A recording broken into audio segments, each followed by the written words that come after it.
Hey, what's up, everybody? BDO44 coming at you with another video. All right, so made a Portland Trail Blazer video yesterday, and some of the information that I had was inaccurate, just simply inaccurate. Some of those contracts are expiring from the young players that only had like $1 million rookie contracts. I think it was two of them. I believe it was Ryan Rupert and Jarris Walker, I believe is what it said. I watched a video breaking down the Blazers situation, their offseason program. I think it was Chat Sports. I don't remember who it was I watched, but they did a video yesterday, ironically, on the Blazers and was breaking down all their stuff. So I was able to realize that, half of what I was talking about wasn't accurate in regards to the books that the Blazers have, but the truth of the Blazers reinforces my point even more, not less, that they may have a chance to get Giannis, and it would probably be in the Bucks' best interest to do another deal with the Blazers, which is something I neglected to point out, that they did the deal with Dame. So those two get along, so to speak, as it pertains to these front offices. I don't think people realize how possible Giannis to the Blazers actually looks. Because when you find out that the Blazers in the Dame trade were able to acquire the Bucks picks, that was something I didn't even have worked into my equation. I figured it would cost about 3 picks to get Giannis, along with the salary matches, which may cost a little more given the fact that those salary matches are likely not overly desirable pieces. But there is more incentive for the Bucks to take those contracts that are less desirable if you're willing to throw in the picks that they mortgaged away in the Dame trade. So it's more. My point that he could be potentially going to the Blazers is significantly more reinforced by the presence of the Bucks picks being in the Blazers' possession. So this, to me, I feel even more confident that this could be something that both parties would be wise for taking a look at. Now, I haven't heard any rumors that this is going to happen, and I don't think most people in Blazer Nation thinks this is realistic. But what I'm telling you is, there was another inaccuracy as well before I get into another point. The inaccuracy that I left out there was that DeAndre Ayton's contract had extra years on it, and Anthony Simons' contracts have extra years on it. They don't. The website that I was looking at that was showing me that information hadn't updated for this upcoming summer.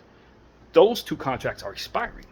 So the urgency to get rid of Ayton, in regards to what I was talking about, that urgency isn't necessarily there for the Blazers. It's a very attractive expiring contract at this point.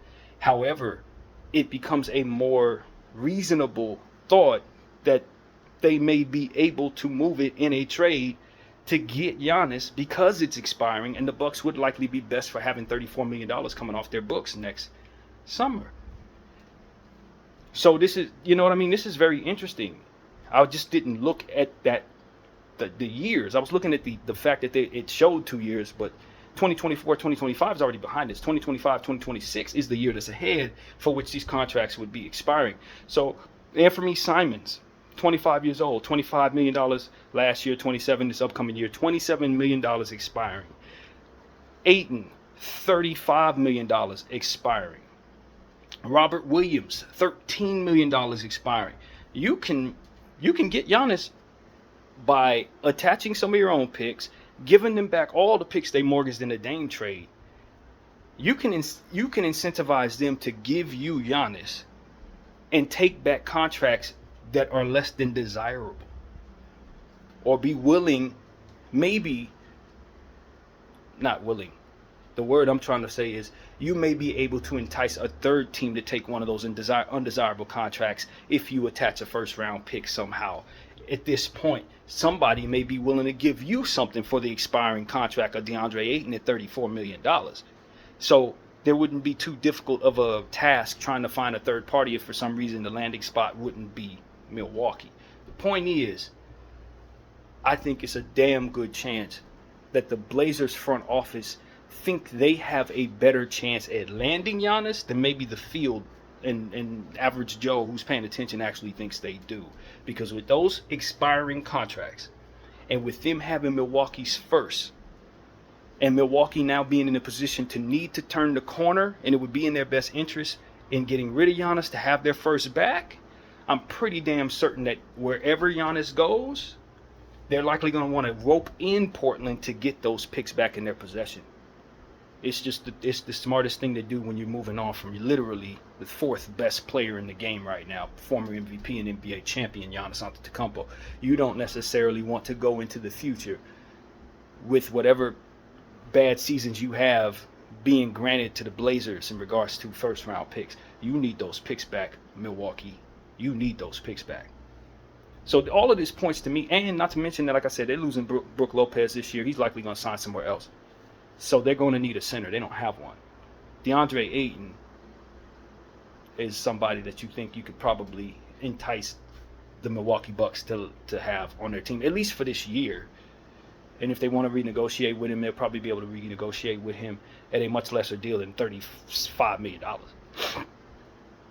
He's not worth that to most of us. I don't believe he's going to play up that value or make anybody think he deserves that.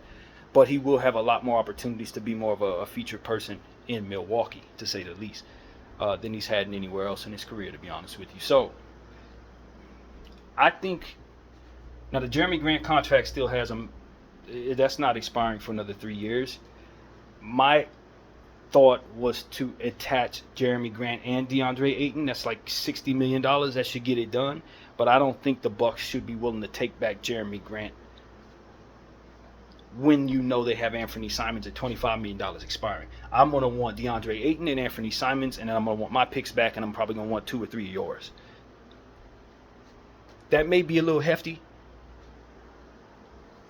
but I think I'm going to be, if I'm the Blazers, I think I'll probably be willing to do that because you're bidding against like 7 other teams that are likely going to top that if it comes down to it. But the problem is, you have the upper hand on the field if you're the Blazers because you have the picks that the Bucks picks. Because you have their picks, you should have the upper hand on them, on everybody, like literally everybody.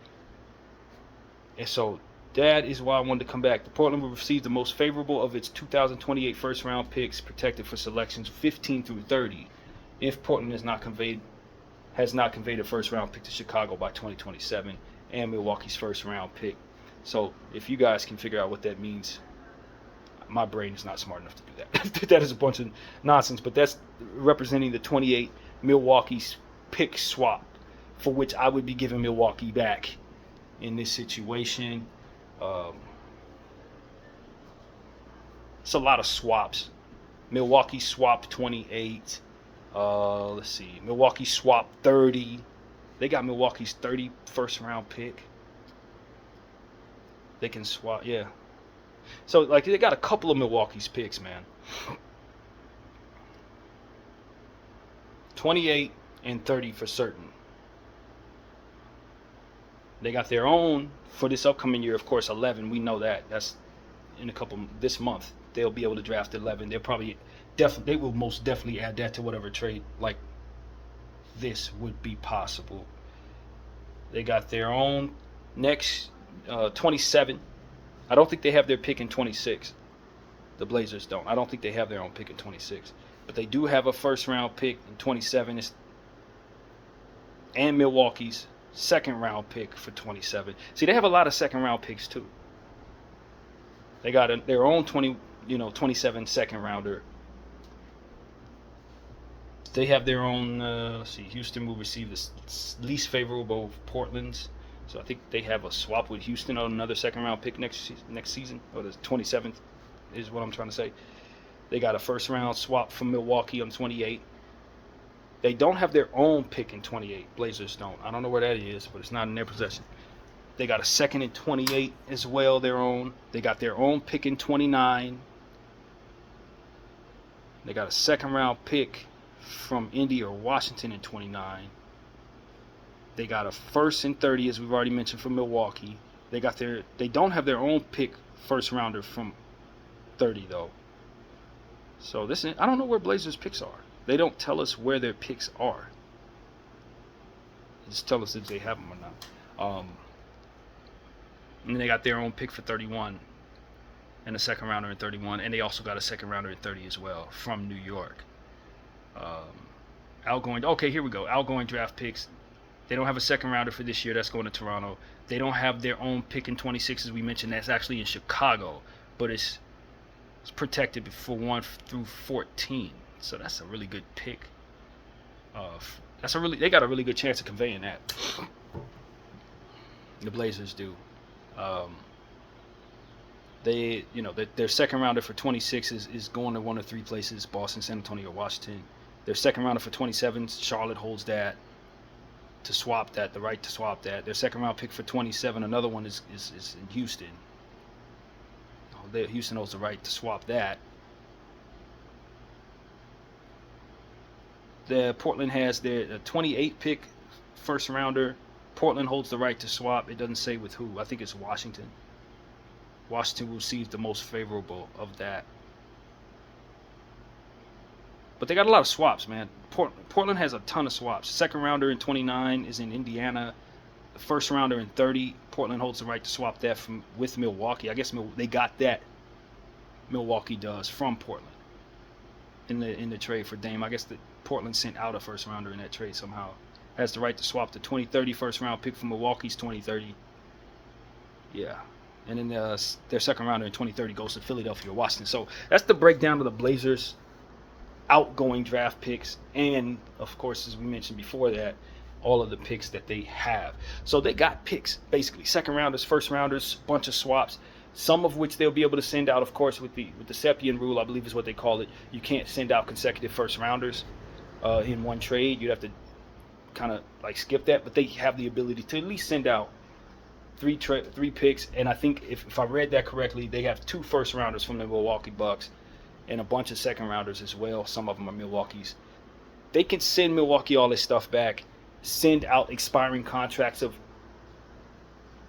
probably 3 players. Probably DeAndre Ayton, Time Lord, and Anthony Simons.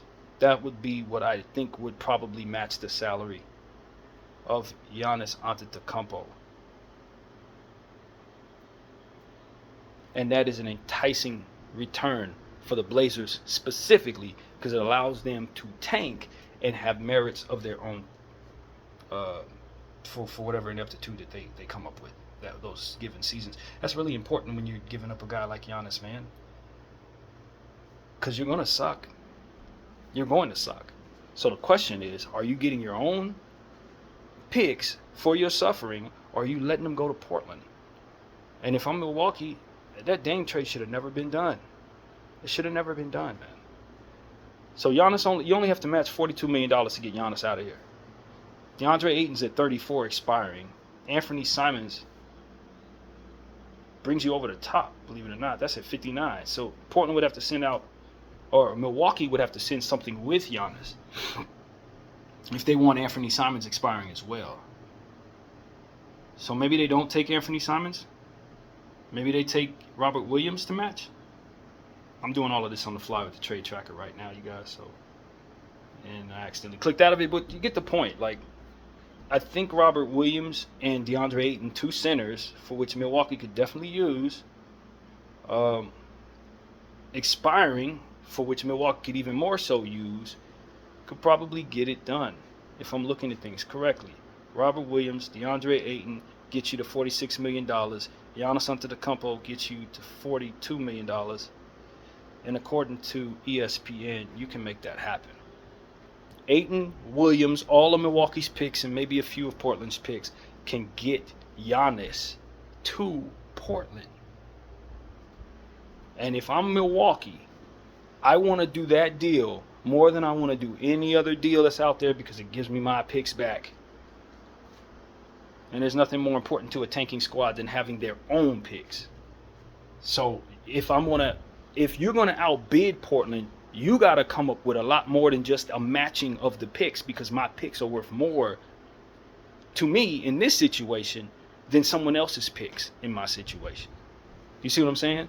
So let's say San Antonio wants to make a bid. Now you got to have something that's more valuable to me than 2 expiring contracts that's going to remove whatever the heck it was, $42 million off of my books right away, and something that's equivalent to me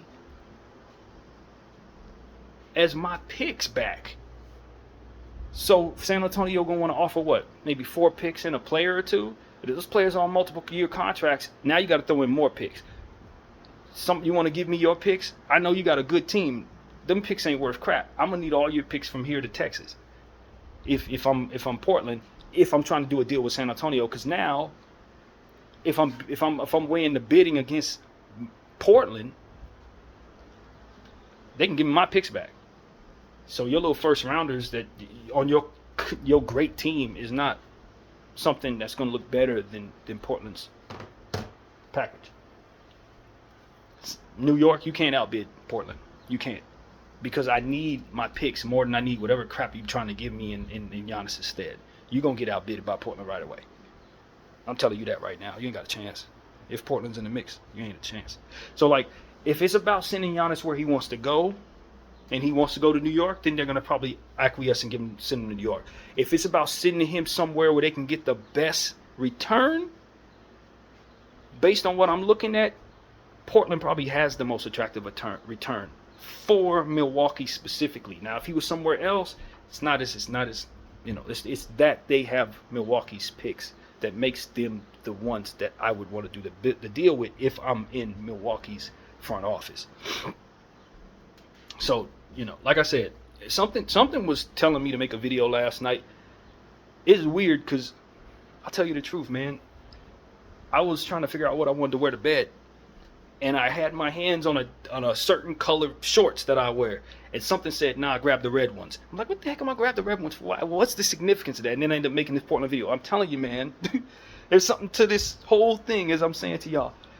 Portland should make a bid for Giannis Antetokounmpo. Now, if Giannis doesn't want to come there, then you're not going to force him to go to Portland. But I think Giannis should want to go to Portland based on the pieces surrounding him and based on the fact that his contract in Portland, next to a bunch of rookie contracts, really does allow for them to do more in putting a deeper team around him. And when you look at who's in the finals right now, those are small market teams with a lot of depth. Now, he may say in his mind, just on the surface, if I'm going to move to Portland, I might as well stay in Milwaukee. But if you look at Milwaukee's situation, because of the presence of Dame Lillard's contract and his injury and age, you can't create the flexibility necessary to build a champion to you anymore unless they remove you from the equation. That's where the flexibility comes from. They need their picks so they can be pick rich to make moves, because Dame is a dead weight contract sitting on making up half of what their books are worth. So what I tell you is, if you want to stay in Milwaukee, you staying in Milwaukee is equivalent to Dame staying in Portland, because they can't build nothing for you. Now that they got rid of Dame, look at the flexibility created by getting rid of Dame. They can acquire you. And so too is the same for Milwaukee as you stay there. As soon as they get rid of you, based on the fact that they can't move what else is worth anything on their contract, they don't have the flexibility to really build anything great anyway. So it is that they made the Dame trade that forces them to move you. And it's that their picks are in Portland that makes Portland the best place for them to send you. So it's like all of this makes sense, man. All of it makes even more sense than the video I made last night when I thought it made a lot of sense. Now it's like, yo, this is the only way. This is the only play to go. If you're the Milwaukee Bucks, that's the only place I want to send them. And if I'm not sending them there, I'm going to try to make sure that Portland's the other team involved, helping me facilitate Giannis so that I can get my picks back. Because if you're going forward in Milwaukee, as I said twice now in this video, if you're going forward in Milwaukee and you ain't bringing your picks back, you moving on from Giannis, you're not doing it right. Because whatever you're about to be is going to be trash, and you're not going to get nothing for it. And that is not the way to move. Phoenix trying to get their picks back from Houston. Brooklyn successfully got their picks back from Houston. I think Milwaukee would be wise for getting their picks back from Portland. BDL 44. I thank you all for watching.